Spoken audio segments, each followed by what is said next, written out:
এই গভর্নমেন্টেরও তো ইনকম্পিটেন্সি আছে, তারা অনেক জায়গায় ঠিকমতো কাজ করতে পারছে না, ঢাক ঢাক গুড় করে কাজ করছে, যে জায়গায় ধরতক্তা মারপেরেক টাইপ কাজ করার দরকার ছিল। আবার অনেক জায়গায় আবেগ বিবর্জিত হয়ে যুক্তি দিয়ে কাজটা করার দরকার ছিল। আন্দোলনের টাইমে একটা মোড থাকে, আন্দোলনের মোডটা কি অনেক ক্ষেত্রে যুক্তি কাজ করে না, মানে আমাদের আবেগ দিয়েই কাজ করতে হয়। ওই যে আবু সাইদ যখন বন্দুকের সামনে দাঁড়িয়ে যায়, এটা তো যুক্তি দিয়ে চিন্তা করলে কেউ তো এটা দাঁড়াতে পারে না।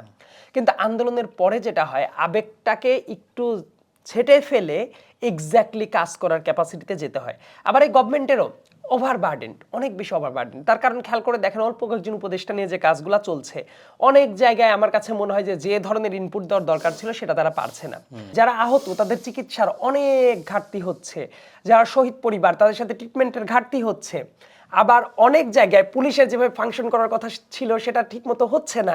অতীতে যারা ন্যায় বিচার পায় নাই তাদের ন্যায় বিচার নিশ্চিত করার যে জায়গাটা ছিল সেটা হচ্ছে না। আওয়ামী ফ্যাসিবাদের লোকজন বিভিন্ন লেয়ারে লেয়ারে লেয়ারে লেয়ারে সক্রিয় আছে, তাদেরকে যেভাবে ঝেঁটিয়ে বিদায় করার কথা ছিল বা যাদেরকে বিচারের আওতায় নিয়ে আসার কথা ছিল, আমি বলছি না বিচার নিশ্চিত হয়ে যাবে, তার কারণ একটা বিচার প্রক্রিয়া একটা লম্বা টাইমের একটা প্রক্রিয়া, হঠকারী কোনো বিচারে আমি বিশ্বাস করি না।